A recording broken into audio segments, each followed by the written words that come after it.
नाज़रीन, गजा में बड़ी डेवलपमेंट सामने आ रही है और जो ही ईरान की सीज़फायर हुआ है तो साथ ही गजा की तरफ तवज्जो चली गई है और साथ ही वहां से ये खबर सामने आ रही है कि इजराइल की वहां पर कैजुअलिटीज हो रही हैं। मेजर कैजुअलिटीज की रिपोर्ट सामने आ रही है। दर्जनों के हिसाब से इजरायली फौजी मारे गए हैं और जख्मी हुए हैं और ये बड़ी डेवलपमेंट है। उसकी वजह यह है कि नेतन्याहू के ऊपर प्रेशर और बड़ा है क्योंकि ईरान से वो शिकस्त खा चुका है, बुरी तरीके से शिकस्त खा चुका है और साथ ही गजा से खबर यह आई कि वहां पर मजीद इजरायली फौजी जब वो मारे गए हैं तो इसका बड़ा इंपैक्ट क्रिएट हुआ है। दूसरी तरफ नाज़रीन, ईरान के हवाले से अब इसमें मुकम्मल तौर पर शिकस्त हुई है और वो मजीद चीजें खुलकर सामने आ रही है। ईरान का न्यूक्लियर प्रोग्राम जो है वो डिस्ट्रॉय नहीं हुआ है।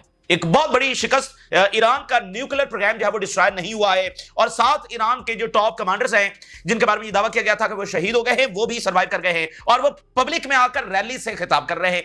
ये जनाब एक और इनको समझ लेके शिकस्त का सामना करना पड़ा है। वो कमांडर्स निकलकर रैलीज में आ रहे हैं और पब्लिक के साथ जो है वो खिताब कर रहे हैं और इजराइल से बार बार अब ये बयानात आ रहे हैं। अच्छा, पहले तो उन्होंने कहा, जब सीज़फायर हुआ तो नेतन्याहू ने कहा कि तमाम गोल्स जो है वो अचीव हो गए हैं और उसका खुद पोस्टमार्टम जो है वो इजरायली मीडिया कर रहा है कि कोई गोल्स अचीव नहीं हुए। अच्छा, अब वो कह रहे हैं कि नहीं, हमारी जो कैंपेन है अगेंस्ट ईरान, हमारे जो मिलिट्री अटैक्स हैं वो अभी खत्म नहीं हुए, अब हम फिर ईरान के ऊपर हमला करेंगे।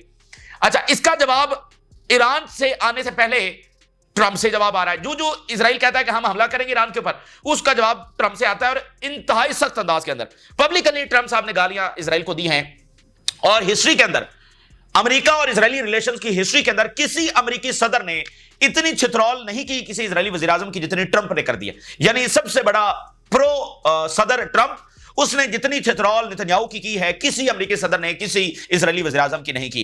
तो ये बात हमने उस वक्त भी डिस्कस की थी कि ट्रंप जितना प्रो इजराइल है वो उतना अनप्रेडिक्टेबल भी है। अगर हालात साजगार ना हुए तो फिर ट्रंप बहुत पीछे हटने की भी महारत रखता है। तो आप देखिए कि उसने इजराइल के लिए फैसला किया कि वो ईरान से उसने जंग करने का ग्रीन लाइट दे दी, लेकिन जब रिजल्ट्स उसके मुताबिक नहीं आए हैं तो अब उसको पीछे हटना पड़ रहा है और वो की सूरत इजराइल को भी अलाउ नहीं कर सकता क्योंकि ट्रंप जो है सबसे बड़ा प्रेशर तो अंदर से आ रहा है और उसने ये कोशिश की कि 2 हफ्तों के अंदर अंदर जो है वो मामला वो सिमट जाएगा, न्यूक्लियर भी तबाह हो जाएगा, ईरान की रिजीम भी चेंज हो जाएगी तो मैं अचानक से फातेह होकर निकलूंगा और इससे मेरी रिप्यूट में भी इजाफा होगा और मेरी ताकत के अंदर भी इजाफा होगा। लेकिन वो सारा प्लान जो है वो फेल हो चुका है क्योंकि वो रियलिटी के ऊपर मबनी प्लान था ही नहीं, वो सिर्फ बदमाशी के ऊपर मबनी और बुक्स के ऊपर मबनी के ईरान को बस तबाह करना है, इसके ऊपर मबनी प्लान था जो फेल हो चुका है। अब ट्रंप के पास इसके सिवा कोई चारा नहीं है कि वो नेतन्याहू को जब लगाम डाले तो इधर से नेतन्याहू कहता है कि ईरान के ऊपर हमला होगा तो ईरान के ऊपर मतलब क्या हमला होगा, ईरान तो तैयार बैठा है और उसने जो करके दिखाया उसकी अब मजीद रिपोर्ट सामने आ रही है कि क्या तबाही ईरान ने इजराइल के अंदर मचाई है। तो ईरान से जवाब आने से पहले ट्रंप से जवाब आता है और जवाब क्या आता है, बकायदा गालियां। मतलब ये अजीब ही वहां पर एक सिलसिला शुरू हो गया है, बकायदा गालियां। और वहां पर पब्लिकली ट्रंप ने मीडिया पर आकर नेतन्याहू को, इजराइल को जब वो गालियां दी हैं। अच्छा, इस सारी डायमेंशंस के ऊपर हम बात करेंगे और शाम में हालात खराब हो रहे हैं। देखिए, नेतन्याहू इस वक्त उसको शिकस्त हो गई है और उसका कोई फ्यूचर नहीं है, उसने जेल में जाना है और उसके बाद अपने अंजाम को पहुंचना है। तो अब वो कोशिश करेगा कोई नया फसाद बर्पा करने का, ठीक है। तो शाम के हालात अच्छे नहीं, उनकी रिपोर्ट्स आ रही हैं। शाम में धमाके हो रहे हैं, बड़े धमाके हो रहे हैं और एक तो वहां पर दाइश ने जो एक चर्च के ऊपर हमला किया उससे हटकर अब जो है ना वहां पर बड़े बड़े धमाके सुने जा रहे हैं। ये भी रिपोर्ट्स है कि इजराइल वहां पर बॉम्बिंग कर रहा है। हालांकि ये बड़ी अजीब बात है कि ताजा तरीन रिपोर्ट के मुताबिक जो सीरियन गवर्नमेंट है वो डेली बेसिस के ऊपर इजराइल के साथ राब्ते में है। ये बड़ी अजीब बात है। इस वक्त रीजन में शायद ही कोई ऐसा हो कि सीरियन जो गवर्नमेंट है वो डेली बेसिस के ऊपर इजराइल के साथ राब्ते में है और इजराइल के साथ नॉर्मलाइजेशन प्लान कर रही है। तो वो सारी बात उनका प्रोजेक्ट चलने वाला नहीं है। लेकिन बात करने का मकसद यह है कि अगर सीरियन गवर्नमेंट इतनी ही जो है वो इजराइल की तरफ उसका रुझान है तो फिर कम से कम इजराइल को यह तो रोके कि सीरिया में आकर बॉम्बिंग ना करे। तो वहां पर बॉम्बिंग भी हो रही है और सीरिया जब वो इजराइल के साथ राब्ते में भी है तो ये काफी वहां पर सूरत हाल गड़बड़ है। अभी तक सीरिया पूरी तरह से स्टेबलाइज नहीं है, वहां पर अभी भी एक पैरेलल सिस्टम है जो एग्जिस्ट कर रहा है और अमेरिकन ने अल शरा को कहा है कि तुम जरा बचा के, ठीक है ना, तो मामला काफी वहां पर गड़बड़ है। आगाज हम गजा से करते हैं क्योंकि अब सारी जो तवज्जो है, सारी अटेंशन है वो गजा की तरफ है और उसमें बहुत बड़ी डेवलपमेंट जो जर्मनी के चांसलर की स्टेटमेंट आई है कि गजा के सीज फायर का मोमेंट आ गया है। और मैंने आपको बताया कि जर्मनी के ये बात करना वो कितना ज्यादा इंपॉर्टेंट है क्योंकि ईरान जंग शुरू होने से 2-4 दिन पहले और फिर during the Iran war Germany सबसे ज्यादा इसराइल को जब सपोर्ट कर रहा था, खुलकर असलिया सारी बातें। अब जर्मनी का अचानक से अपनी टोन बदलना ये बड़ी सिग्निफिकेंट बात है। तो गजा के सीज फायर की तरफ, और उसमें बड़ी इंपॉर्टेंट बात यह है कि यानी गजा से जब खबरें आना शुरू हुई हैं तो पहली खबर यह आई है कि वहां पर इजरायली फौज मारे गए। तो इधर नेतन्याहू ये कह रहा था कि मैंने ईरान के खिलाफ फतह हासिल कर ली है। वो जाहिर बात है इजरायली मीडिया खुद उसका पोस्टमार्टम कर रहा है, लेकिन उन्होंने कहा ईरान से क्या फतह हासिल करनी है, गजा में हमें फतह हासिल नहीं हुई है और वहां पर हमारे फौजी जब मारे जा रहे हैं। अब जो ताजा इजरायली मीडिया की कंफर्मेशन है उसके मुताबिक खान यूनिस के अंदर सिर्फ एक एम्बुश के अंदर, सिर्फ एक घात के अंदर 5 इजरायली फौजी मारे गए हैं और 17 इजरायली फौजी जख्मी हैं, जिनमें से बहुत सारे क्रिटिकल कंडीशन के अंदर है। ये अनबिलीवेबल नंबर है। सिर्फ एक घात के अंदर इतनी बड़ी फौज को निशाना बनाना, आप मुझे बताइए कि इससे बड़ी और बात क्या होगी, इससे बड़ी जंग और रेजिस्टेंस क्या लड़ सकती है। सिर्फ यानी 20 महीनों के बाद सिर्फ एक घात के अंदर इतनी बड़े कॉन्वॉय को निशाना बना देना। हालांकि अब तो रेजिस्टेंस के जो फाइटर्स हैं वो तो 2-2, 4-4 इस तरह से करके वो लड़ रहे हैं। तो 17 इजरायली फौजी उन्होंने जख्मी कर दिए हैं, जो जिसमें काफी सारे क्रिटिकल कंडीशन के अंदर है और 5 जो है वो मौके पर जब हलाक हो गए। इजरायली मीडिया कंफर्म कर रहा है। तो इस हमले का इंपैक्ट ये है कि वेस्ट को भी अंदाजा हुआ है कि इजराइल गजा में भी यानी वो रेजिस्टेंस को अभी भी हरा नहीं सका है। तो इसका मतलब रेजिस्टेंस अभी भी ये ताकत रखती है कि वो कई महीने या साल या 1.5 साल मजीद इजराइल से लड़ सकती है। और एक ऐसे वक्त में जब इजराइल अंदर से डिवाइड हो रहा है, कमजोर हो रहा है, उसकी इकोनॉमी जो है वो कोलैप्स की तरफ जा रही है और उसकी जो आर्मी है वो एग्जॉस्ट हो चुकी है, एक ऐसी सूरत हाल में जो है ना रेजिस्टेंस अभी भी मौजूद है। तो ये भी वेस्ट को अंदाजा हुआ है इस ताजा खबर के साथ। अच्छा, अब जरा हम बात कर लेते हैं ईरान की। अब ईरान की कई डायमेंशंस हैं, ये जो सारा हुआ है और इसकी मजीद चीजें खुलकर सामने आएंगी। पहली बात तो ये है कि ये इस्लामी दुनिया के अंदर एक नई ताकत का ज़हूर हुआ है। यानी जब अरबों ने शिकस्त खाई है इजराइल से, तो उसके बाद सारी इस्लामी दुनिया ने समझ लेके इजराइल को उसके सामने ये समझ लिया कि भाई इससे नहीं लड़ा जा सकता है। और फिर इजराइल जैसे पूरी इस्लामी दुनिया की इकोनॉमी भी कंट्रोल करता है, उनको ताबे भी रखने की कोशिश करता है, पूरी लॉबिंग है जो काम करती है। तो ये जो ईरान को फतह हासिल हुई है, ये सिर्फ ईरान की फतह नहीं है, एक तो इस्लामी दुनिया के अंदर एक नई ताकत का ज़हूर हुआ है कि एक ऐसी ताकत जो बैक वक्त इजराइल और अमेरिका से टकरा गई और फिर भी शिकस्त नहीं खाई, ये एक बहुत बड़ी अचीवमेंट है जो हासिल हुई और रीजन के अंदर एक नई ताकत स्टैब्लिश हुई है। कहा तो जाता था कि ईरान एक बड़ी अस्करी ताकत है, लेकिन वो इजराइल के साथ उसकी जंग नहीं हुई थी, अब जंग हो गई है, तो वो एक रीजन के अंदर भी बड़ी ताकत के तौर पर जब एस्टैब्लिश हो चुकी है। तो टर्की एक बड़ी ताकत है, ईरान एक बहुत बड़ी ताकत के तौर पर एस्टैब्लिश हो चुका है, टर्की से भी ज्यादा ईरान अब एस्टैब्लिश हो चुका है। टर्की की तो कोई जंग इजराइल के साथ नहीं हुई है। तो इसका मतलब यह है कि अब इजराइल वो बदमाशी नहीं दिखा सकता, अब उसकी बदमाशी उस तरह से इस रीजन में जो वो नहीं चल सकती है। इसलिए अब इजराइल बार बार कह रहा है कि हम हमला करेंगे, हमला करेंगे। भाई जब गोल्स अचीव हो गए हैं तो फिर हमला क्यों करना है? क्योंकि अब ये जो इक्वेशन सेट हो गई है, इसको फिर रिवर्स करना चाहता है कि नहीं हम ईरान को भी शिकस्त दे सकते हैं। इजराइल शिकस्त खा चुका है, इसलिए अब उसकी बदमाशी चलने वाली नहीं है। तो बार बार वो कह रहा है कि जी हम हमला करेंगे, हमला करेंगे। अब जरा इजरायली मीडिया की हेडलाइन देखिए, the objective set by Netanyahu for the operation against Iran have not been achieved. अब ये पहला दिन तो कुछ और था, उसमें नेतन्याहू ने कहा हमने अचीवमेंट हासिल कर ली, ये हो गया, वो हो गया। अब वो वहां पर चीजें खुलकर डिस्कस हो रही हैं, पोस्टमार्टम हो रहा है नेतन्याहू का। इजरायली मीडिया खुलकर ये चीखो पुकार कर रहा है कि कोई गोल अचीव नहीं हुए।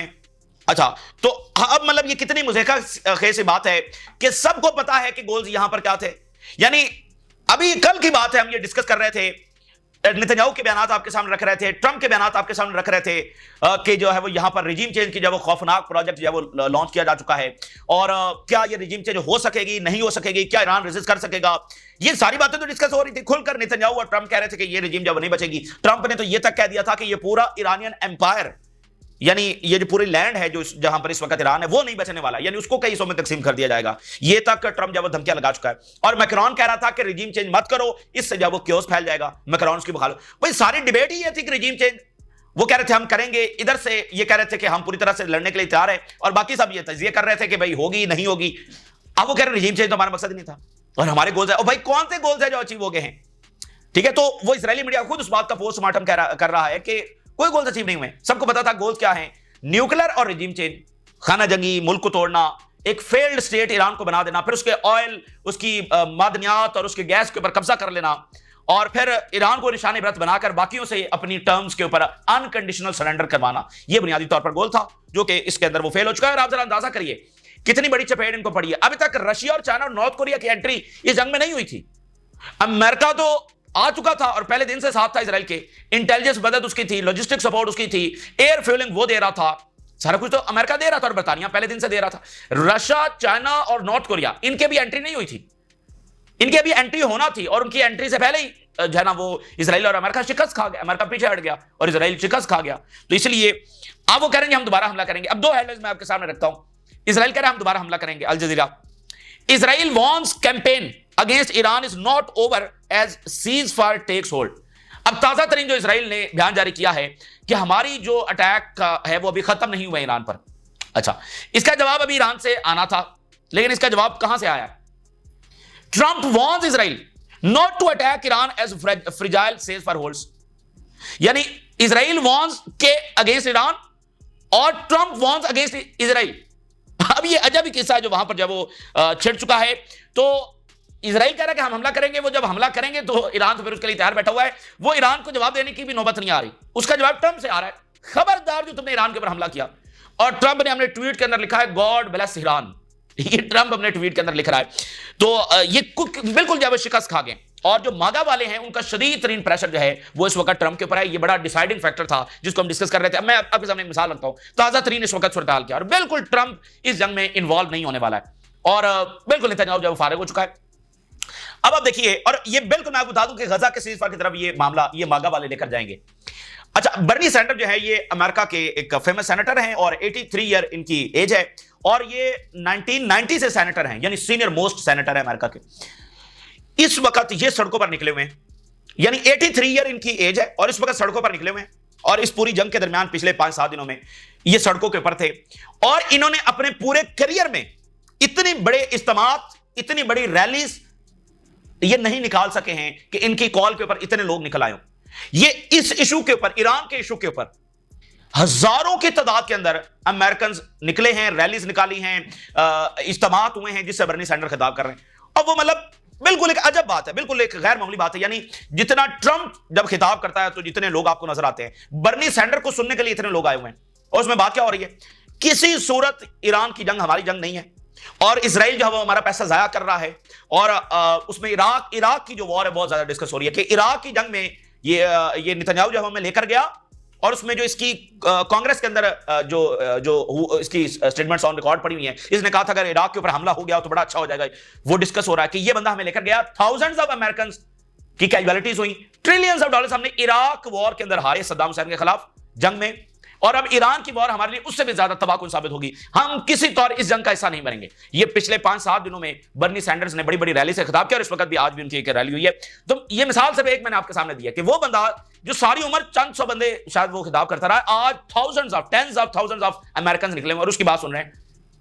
तो ये अमेरिका का सेंटीमेंट है। तो ट्रंप ने जब देखा है कि अब हालात यहां पर आ गए हैं कि मतलब इतनी तेजी के साथ वोटर का जो सेंटीमेंट है वो बदल रहा है अमेरिकन का, कि बर्नी सैंडर्स के पीछे tens of thousands of American निकले हुए हैं, तो फिर मामलात की सतह जा सकते। तो इसलिए बिल्कुल ट्रंप ने जल्दी जल्दी जब अपने आप को इससे निकालने की कोशिश किया, दोबारा वही पीस, नो वॉर्स, इधर उधर की बातें करके उसने निकालने की कोशिश की, दोबारा इसमें एंगेज होने वाला नहीं है। अब एक नया पेंडोरा बॉक्स खुल गया। एवरी पासिंग डे ये जो इनको इतनी बड़ी शिकस्त हुई है उसका किस्सा मजीद खुलता चला जा रहा है, एवरी पासिंग डे। अब जरा आप खबर देखिए, खबर यह है कि ईरान का तो न्यूक्लियर प्रोग्राम तबाह नहीं हुआ। ट्रंप ने जो स्पीच की, रेड कारपेट के ऊपर चलकर आया, क्रॉसिंग हॉल के अंदर, इधर जनाब सेक्रेटरी ऑफ स्टेट खड़ा है, सेक्रेटरी ऑफ डिफेंस खड़ा है, जेडी वैंस खड़े हैं और उसने मुबारकबाद पेश की नेतन्याहू को और कहा कि क्या हमने ट्रेमेंडस अचीवमेंट हासिल की है, हमारे 125 एयरक्राफ्ट गए, ये हुआ, B-2 बॉम्बर्स गए। और जरा आज की खबरें देखिए, पूरा अमेरिकी मीडिया और इंटरनेशनल मीडिया उनकी जरा खबरें देखिए। CNN exclusive, early US intelligence assessment suggest strike on Iran did not destroy Iranian nuclear sites. यह CNN रिपोर्ट कर रहा है। Netanyahu and Israeli media, Netanyahu and Trump celebrated too soon as US intelligence says Iran uranium stockpile was not damage.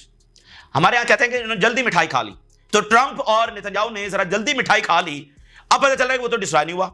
US intelligence also says Iran centrifuges remain largely intact.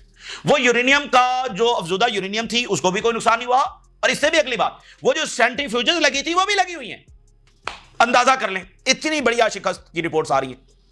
Trump insist, Al Jazeera, Iran nuclear sites completely destroyed in US strikes. अब वो reports आ रही हैं वो destroy नहीं हुआ, Trump कह रहा नहीं डिस्ट्रॉय हो गया। और CNN को भी इसने गालियां आगे पीछे, ये भी मामला वहां पर हुआ। यानी शदीद एक अजीब सा क्योस है जिसमें ट्रंप साहब ले गए हैं अमेरिका को। वो CNN को भी गालियां दे रहे हैं कि ये तो फिर झूठी खबरें फैलाते हैं। अब वो सारे BBC देखिए, US strike did not destroy Iran nuclear program. पूरी दुनिया, Bloomberg, Trump dispute Pentagon view says Iran atomic sites destroyed. Reuters, US strikes failed to destroy Iran's nuclear sites. There is division within the US administration itself over the extent of what the strike on Iran's nuclear facilities actually achieved. खुद pentagon के अंदर division है, कोई कह रहा है destroy हो गई है, कोई कह रहा है नहीं डिस्ट्रॉय हुई। खुद पेंटागन के अंदर डिवीजन पैदा हो चुकी है कि कितना नुकसान है जो हमने ईरान को पहुंचाया उनके न्यूक्लियर प्रोग्राम को। तो ये इनको रिजल्ट निकला है जंग में जाने का, जिसमें ट्रंप पूरी तरह से उसकी रेप्यूट डिस्ट्रॉय हुई है, डैमेज हुई है, और अमेरिका की क्रेडिबिलिटी और खुद इत्तेहादी देख रहे हैं। अब पता है ये नेटो का जो इजलास हो रहा है उसमें नेटो वाले सोच रहे थे कि क्यों ना ट्रंप को खुश करने के लिए कोई ऐसी बात करें कि हम ईरान के खिलाफ आपके साथ हैं, शायद हम बूट्स ऑन ग्राउंड भी कर दें। इस तरह की बातें भी चल रही थी कि ट्रंप साहब आएंगे उनको खुश करेंगे। वो ट्रंप साहब के पहुंचने से पहले ईरान के साथ दोस्ती हो गई, ईरान के साथ सीजफायर हो गया। अब वो नेटो वाले देख रहे हैं कि हम तो क्या सोच रहे थे। तो इत्तेहादी भी सोच रहे हैं, खुद ट्रंप इंतजामिया सोच रही है कि, और खुद इजराइल सोच रहा है कि भाई इस बंदे का क्या करना है कि जंग छेड़ दी, फिर अचानक से कहा नहीं बस सीजफायर। तो ठीक है ना, तो इससे ट्रंप को कुछ हासिल नहीं हुआ। तो ट्रंप को चाहिए गजा का सीजफायर करवाए और इजराइल से पीछा छुड़वाए। और मैं आपको बता दूं, ये इन दो चीजों से निकल जाए, वर्ल्ड पब्लिक ओपिनियन ट्रंप के साथ खड़ी होगी। ठीक है ना, ये इजराइल से अपना पीछा छुड़ा ले, मिडिल ईस्ट में ये जो हरकतें हैं इससे पीछे हट जाए, तो वर्ल्ड पब्लिक ओपिनियन ट्रंप के साथ खड़ी होगी। क्योंकि उसकी अगर वो डीप स्टेट के साथ लड़ता है तो पूरी दुनिया सपोर्ट करेगी। ठीक है ना, और वो इस मीडिया के साथ अगर लड़ता है फिर भी दुनिया सपोर्ट करेगी, क्योंकि जाहिर बात है ये मीडिया झूठी खबरें तो फैलाता है। लेकिन एक चीज जो हुई नहीं उस पर अगर मीडिया रिपोर्ट करेगा भाई ईरान का न्यूक्लियर प्रोग्राम डिस्ट्रॉय हुआ ही नहीं, और मीडिया रिपोर्ट करेगा कि नहीं हुआ, तो उस पर ट्रंप कहेगा ये झूठी खबरें फैला रहा है, तो दुनिया कैसे ट्रंप के ऊपर बिलीव करेगी। तो उसको सिर्फ और सिर्फ इजराइल से और नेतन्याहू से पीछा छुड़वाना है। आप देखेंगे कि ट्रंप का ग्राफ जब बहुत ऊपर जाएगा, तो अगर उसकी उसमें ये बात समझ आ गई तो अच्छा है, नहीं आई तो रिजल्ट आपके सामने है मजीद क्या होने जा रहा है। अब अगली बात सुनिए, जो टॉप कमांडर्स हैं वो तो सर्वाइव कर गए हैं, और वो उन्होंने एक नया सरप्राइज इजराइल को दिया है। वो जनाब अचानक से जब निकल कर आए हैं तो वो पब्लिक रैलीज के अंदर आए हैं। अब ईरान में तकरीबात हो रही हैं, उसमें जनरल इस्माइल कानी जो कि अल-कुद्स फोर्स के सरबराह, अल-कुद्स फोर्स जो है वो ईरान से बाहर तमाम मिशंस को देखती है, यानी हिजबुल्लाह, यमन और आगे पीछे, यानी ये सारी रेजिस्टेंस को अल-कुद्स फोर्स देखती है। तो उसके जो सरबराह के बारे में कहा गया वो शहीद हो गए। तो जनाब अचानक से वो तकरीब में आए और उन्होंने खिताब किया। और कुछ और हेडलाइंस देखिए Israeli media, the presence of general Qaani at the victory celebrations in Tehran puts an end to the rumors and earlier reports claiming he had been assassinated।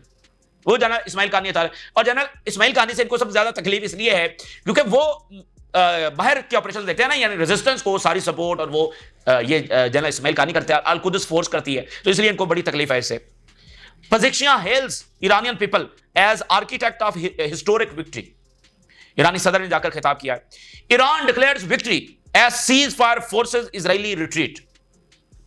In numbers, Iran's true promise 3 devastate Israel in 12 days। Israel को मलबे का ढेर बना के रख दिया सिर्फ 12 दिनों के अंदर ईरान ने, बिल्कुल डिवास्टेशन फैला के रख दी, तबाही बर्बादी फैला के रख दी सिर्फ 12 दिनों के अंदर ईरान ने। ये रिपोर्ट्स हैं। Iranian missiles record numerous hits across Israel. कई एक जगहों के ऊपर मिसाइल जाकर टकराए, मजीद रिपोर्ट्स आ रही हैं। यमन, ईरान विक्ट्री थॉटेड US Israeli plans in the region. जो भी इनके रीजन के हवाले से जो मंसूबे थे ईरान ने वो सारे के सारे जो वो नाकाम बना दिए हैं। और ये हमें पता है कि ये एक रीजनल प्रोजेक्ट था जिसमें ईरान को निशाने इबरत बनाकर बाकियों से भी अनकंडीशनल सरेंडर लेना था, लेकिन ईरान ने ताकत के साथ और बहादुरी के साथ उस प्रोजेक्ट का रास्ता रोक दिया है। समझ लें कि उसने सबकी एक जंग लड़ी है, और अभी भी वो इजराइल कह रहा है हमला करेंगे, ये करेंगे, वो करेंगे, लेकिन उनको जो है वो शिकस्त हो चुकी है। तो इसलिए एक रीजनल प्रोजेक्ट था जिसका रास्ता ईरान ने रोका है। अभी रशिया और चाइना नहीं आए थे, अभी नॉर्थ कोरिया नहीं आया था, सिर्फ ईरान ने अपनी टेक्नोलॉजी, अपनी एयर डिफेंस और अपनी ताकत, अपनी इंटेलिजेंस, उसके साथ ये रास्ता रोका, और सिर्फ 12 दिनों के अंदर इजराइल को शिकस्त दी है। अच्छा, अब शाम के अंदर क्या हो रहा है? शाम की जो गवर्नमेंट है वो कह रही है कि हम रोजाना से राब्ते में। Israel in direct daily contact with new Syrian government. Israeli media Al Sharaa, जिन्होंने कंडेम नहीं किया, सारे मिडिल ईस्ट वर्ल्ड ने कंडेम किया ईरान के ऊपर जो हमला हुआ, अल शरा ने कंडेम नहीं किया। इवन जापान ने कंडेम कर दिया जो G7 का मेंबर है, उधर फ्रांस ने अपोज कर दिया, आयरलैंड ने इसको क्रिमिनल एक्टिविटी कहा जो अमेरिका ने हमला किया। तो ना इजराइल के हमले को, ना ही अमेरिकी हमले को अल शरा। तो इस तरह अल शरा ने अपने आप को काफी ज्यादा मिस्टीरियस कर लिया है, काफी ज्यादा मशकूक कर लिया है कि ये किसका प्रोजेक्ट है। भाई पूरा रीजन और उसके लाने वाले टर्की और कतर सबसे ज्यादा कंडेम कर रहे हैं, और अल शरा साहब ने नहीं किया, तो काफी सवाल उठे और अब ज्यादा उठ रहे हैं। आज ही ये खबर सामने है कि इजराइल और सीरिया रोजाना डेली राब्ते में है।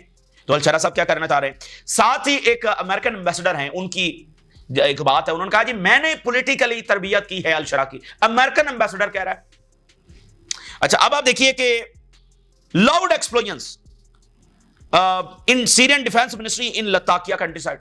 ठीक है, बड़े धमाके। Explosions targeted agriculture battalion known as the drone battalion. अब ये जो सीरियन फोर्सेस हैं उनके ऊपर हमले हो रहे हैं। More than 10 violent explosions rocked region in Latakia.